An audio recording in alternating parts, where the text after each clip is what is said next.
Ladies and gentlemen, welcome back to the Nexus Youth Podcast. Yo, we're back. This is it. Episode 3. We have no title for this episode, but yet. I'm sure it'll come out. It'll be there. You probably clicked on it. But for the first time, here we go. In this entire season of podcast, we are telling the truth. We have a guest. Christian is on the air. Christian. Hello. It is good to hear from you, my brother. Good to have you with us. Oh, it's good to be here. Christian, tell us a little bit about yourself, your name, your age, your favourite postcode, and what was the other one? What colour in the rainbow you'd take out? Oh, true. Yeah, your least valuable colour of the rainbow. Least valuable colour in the rainbow. Okay. My name's Christian. Hi, Christian. Age 18. 18. City of What was origin. the next one? City of origin. Brisbane. Brisbane City. Very good. There you go. And least favourite? Least valuable colour of the rainbow. Gotta be indigo.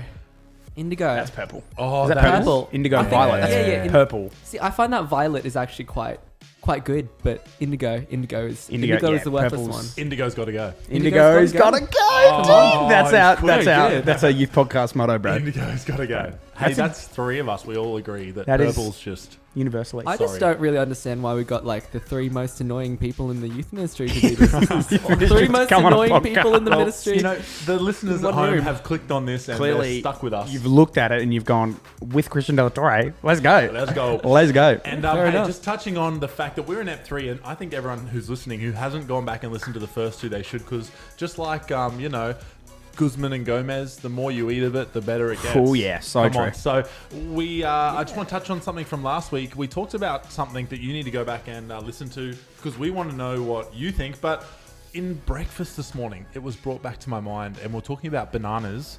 And my brother-in-law asked me, do you eat your bananas? Do you peel them from the stem down when you eat them? Is that how you peel a banana? How would you peel a banana? If I gave one to you, would you grab a banana? Grab the stem, pull it down? You know that's the wrong way to peel a banana? What? You know monkeys peel it from the bottom down. Since when do monkeys declare that that's the right way to... I don't know, but I'm sure monkeys have eaten a banana or 6. No, I don't think naturally monkeys eat more bananas than us. But they open it from the bottom, which would be the top to them.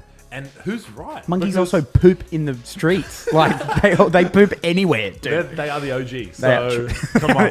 Allegedly. But you know what? I'm thinking... I've also seen people eat bananas by ripping them in half, just popping them open. So there's 2 halves, and then they just squeeze the bottom of it, and the banana comes out, and they just eat it. Honestly, I actually think I've seen Matthew Hobson eat a banana like that. I'm not going to lie. He is a bit of a sicko, Matthew Hobson eats a banana like that. He's one of our youth leaders. He's I guess big that's gorilla the right himself. way to eat banana. I think it's better when it comes out of absolutely nowhere. You never know when I'm going to press that button and I'm going to come out with that. I sort of knew you were going there because I heard the intro track die. I'm like, what's he doing? I haven't finished talking. It always comes out. Hey, mate, how are you? Hey, Christian, how are you? Yeah, bro. Good to hear from you. Hey, mate, just a quick one. What's your favourite form or style of potato? Oh, my favourite form, I would say. Great question. It's got to be a hash brown, eh? Really? Yeah, hash You love a brown. good hash brown? That is a good answer. Homemade hash brown or Macca's? Macca's hash brown. Yeah, you cannot get... I don't think it's possible to recreate that Macca's hash brown. They're pretty good. They are They unreal. change their oil more than they, they keep that oil fresh. It is. That's probably the ideal cooking temperature as well, but that's not my favourite style or form of potato. What is it? Ben, what's yours? Bro, curly fries. Curly Fries. I've been to the States and curly fries from So like anywhere is just good. undefeated. And it's like... Again, a deep fried potato. I love Nando's fries, and they're everywhere you good. go in the United States, if you get curly fries, you get Nando's fries. It's the mint. seasoning for me. You can't miss it. I've been with my American family. They've been over for a few weeks and spending some time with them at breakfast. Great. But they miss Nando's a lot. Growing up at the north side of Brisbane, have a great appreciation for Nando's. My favorite style and form of potato would have to be a sweet potato wedge with sour cream and sweet chili sauce. Massive call. Sweet potato wedge, and I'd probably even go with oven baked, not deep fried. Go on. Yeah, just for Come that, on. body's a temple, got to look after it. Very good. Sweet potato. Health factor. It just seems more healthy, but I just love a good sweet potato. We had sweet potato fries with our lamb roast last night. Really good. Very good. I don't get around sweet potato. Okay. Really? That makes one of us. Okay. I don't get around it. Okay. But good question. And you at home, you might be sitting there thinking, man, I feel like potato chips now. But what's your favorite form of potato? What's your favorite style? Why don't you put it in the comments? Let us know. Let us know. We want to know. If Absolutely. you're watching this on YouTube, throw it in there. If you're not, we want to hear about it. How can they inform us of something that they want to tell us? if they're watching, listening to this podcast, Ben? It's almost as simple as finding a link Okay. to our to the form. Okay. So if Where you do you have find the link, Ben? if you have Instagram or you don't, we have a link tree. Okay. It is. So just go to the Instagram bio. So go to the Instagram Come bio on. if you have Instagram. Do it. And click on our Instagram bio, and that is our link tree. If you don't, Right. it is linktr.ee // Nexus Youth Brisbane. Very good. Unmissable. And you get that link tree, and Yeah. there is a bunch of links, and in there it says, ask us your questions. We wanna And hear we from want you. to answer your questions. If you want to be on the podcast, it'll give you an opportunity to tell us we that. want to get you on this podcast because it is a chilling environment, isn't it? Yeah, it is. chilling. Hang on, a chilling environment. It is a chilling There environment. are a number of This aircon describing is words. blasting. What temperature did you set this aircon to? Too low. James? Too low. I pressed on. Got to get low. Let's go. No, true. But answer that. Get on that form. Potato. And we wanna get you in. I'm going to say curly fries are not in my top 5 forms, Wow. styles of potato. I'd go jacket potato with bacon and Come sour on. cream as well. That'd be in there. I Cooked in the cannot hot believe coals of a fire. Man, potato. As a celiac, I love potato. Can't eat wheat or grain. Have you had so waffle fries? I have had waffle fries Good. from Chick-fil-A? Chick-fil-A. Really good. Chick-fil-A's OG. Undefeated. If you have been to America and you have been to... I'm looking- we want you on this podcast. I want you on this We want podcast. this You on the love podcast. Chick-fil-A. Let's get Zach on there. Oh, man. Chick-fil-A's the I'll be so best. sick. Come No, on. so true. 100%. Hey, we're going to change gears.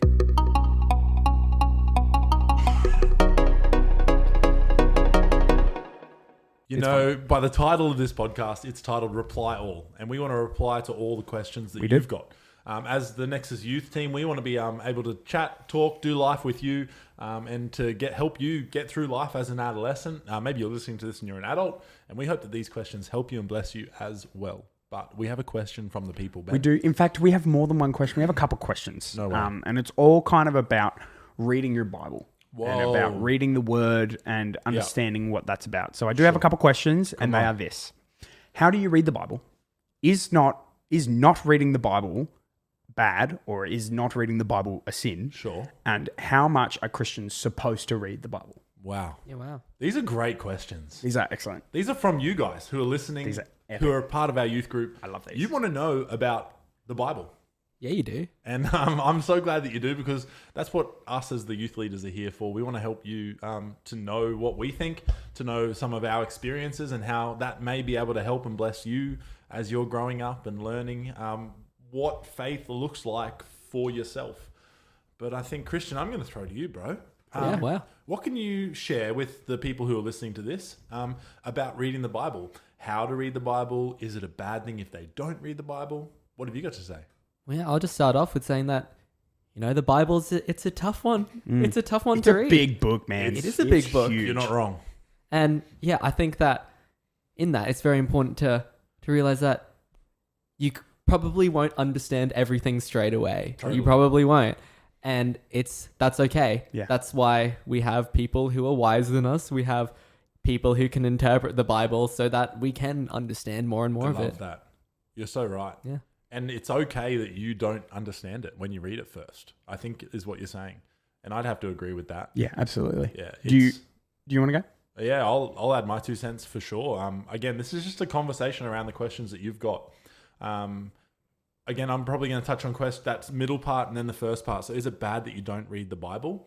I don't think it's a sin that you don't read the Bible, because in the scriptures, we don't hear that in the commandments or anything that thou shalt read the Bible every day of your life, but I do believe that reading the Bible helps us to know how we can navigate situations in our life.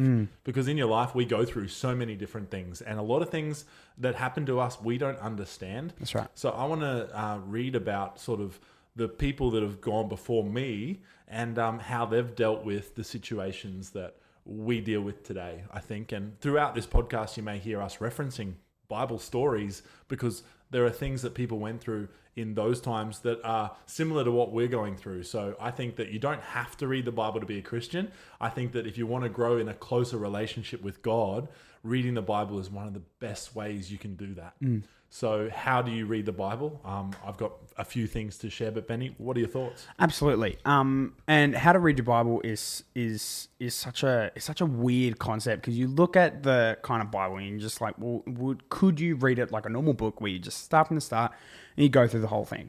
But there have also been people that say start in the Gospels. If you're brand new to Christianity, start in the Gospels. It will give you exactly what modern culture will advertise as what's all happening. And so I did that How to Read Your Bible course with Pastor David Lewis. Come on. Absolutely legendary course. Sure. Could not recommend it more. When it comes Yeah. back up, I'm going to non-stop be talking about it. Awesome. So Kelsey and I did that, and we just learnt so much Awesome. about how just how in depth and how much you can pull out. And so and there is a quick method that I'm going to talk about really, really quickly, where it's this, I can't remember the name of it, but it's basically a cycle of finding one little bit of scripture. If you find this one bit that you don't understand, and then you take it into a larger context of what the whole kind of verse says, maybe even what the whole chapter says, and then that part of what you don't understand will kind of start to make a little bit more sense in the context of the entire chapter, and then you take it in context of the whole story of the whole book of what you're reading, and that will apply much more practically in terms of what is going on in the time of, say, Israel, or what is happening in Jerusalem, Yeah. or what is happening in Jericho that is leading to this whole situation around these people just doing circles around this town until the walls fall down. Right. And so you can understand a lot more about the faith and the passion and the love for God that took place in that moment in Jericho. When you take a look back and see what was actually happening in Jericho, and the whole kind of situation with just the breaking down of walls. Absolutely. And it Yeah. absolutely makes way more sense when you put it in that full context. I hear you. I think it's the historical context of what you're reading, because people say, how can God kill somebody? Or how can God make this happen to people? But that's the Bible taken out of context. Right. I think what you're saying is you've got to read the Bible, understand what it's saying, but also understand the time in which the people were living and what God needed to do at that time for those people. Yeah, that's correct. And that doesn't necessarily correlate with us today in 2022, and those little things you need to understand about the time and the place in which the story was written, or those things happened. But also trying to pick the nature of God in that story as well, because God is the same yesterday, today, and forever. We read that in the Bible. But the way that he went about things then, and even some of the parts of his character and his nature then, I think that definitely it's worth mentioning that I believe that the whole Bible, from Genesis all the way through to Revelation, it all is pointing to Jesus. I think we need to read it with the lens that Jesus is the answer. He's he's the way, the truth, and the life. He's the final sacrifice. You know what I mean? All humanity was on his shoulders. Right. So I think making sure that Jesus is at the forefront of everything that we read, and how does what I'm reading in the Old Testament relate to Jesus? But how do you go about reading it? Christian, have you got anything to say about sort of how, maybe it's a young adolescent teenager who's wanting to learn how to read the Bible better? I know we've got a number of our Year 9 boys who are digging through the scriptures, and they've asked this question as well. Yeah, that's awesome. I think that it's important to, kind of like what Ben was saying before, take each like little bit of the Bible like as you go through, because there's no point in just reading it without understanding what you're reading. Like everything, if there's something that you don't understand, that's where you stop. And then you talk to people about it. You look it up. You just like try to figure out like, what is this trying to say to me right now? What was it saying to the people back then? What is it saying to me right now? I know that Shane Willard, that really cool guy, says that one a lot. Like how was it affecting the people back then, and how is that affecting me right now? Wow. Totally. I think you're so right. I think I also want to add into this conversation around how to read the Bible, that before you read the Bible, I really would encourage you to say a prayer. Yeah. Ask God, say, God, I'm going to read the Bible. I need your help. You know what I mean? Yes, I need your help to do this exam. God, I know I need your help to show kindness when it's hard. But God, I need your help to read the Bible better, because I know that in here is some really good keys that are going to help me with life. So God, I pray right now you open my heart and you get yourself and your heart into a place where you can receive what the scripture says. And I know for a fact from personal experience that you will receive what you pray for when you read the Bible, because you got to get your heart ready for it. I've done it myself, and that's why I believe so wholeheartedly in it. But I think I also want to add what you said before, Ben, about people, and you as well, Christian, people who have gone before us and maybe have read the Bible for a few more years than we have, people who understand and who have done some studies about the Bible. There's text commentaries that you can read. I know that there's a few really good Bible commentaries online. I would say that ask for a trusted Christian leader. Come and ask me or any of our pastors or any of our youth leaders if they've got a good Bible commentary that you can read, because these things are from people who have studied the text, whose theological basis sort of lines up with what you already believe about God, and then use this to help you understand the Bible. And I will recommend what we here at Nexus Youth love to read to help us, and Pastor James does as well, which is Enduring Word. So good, man. It's a guy named David Guzik, and he's written a book on a text commentary on every book of the Bible. So the Enduring Word Bible commentary, there's an app for it, there's a website for it, and you can use that to help you understand the Bible. And he pulls it apart line by line, verse by verse, giving you the historical context. So you don't have to go looking for it yourself. Most of it is there in that, and you can read it for yourself. Show mum and dad if they're interested as well. But that's one that I use very regularly to help me understand the Bible, because a lot of the time I read it, I don't understand it. So you're not alone out there if you also find it hard to read the Bible. Yeah. But just like riding a unicycle, Christian, it's going to be pretty hard the first time you do it. Oh, you know. But if you do it day after day after day, it will get easier, and eventually you'll learn how to do it. And if I you would know. Yeah, and if you have any follow-up questions, if you're a little unsure about what we've said or anything that doesn't really make any sense, feel free to ask us in person, either in person or online. Absolutely, we're happy to answer any further questions that you have for us, because we'd love to clarify that for you so that you guys can really be focused on that journey and stuff like that. So I got one last thing. How much should Christians read the Bible? How much, or maybe what translation of the Bible is the best?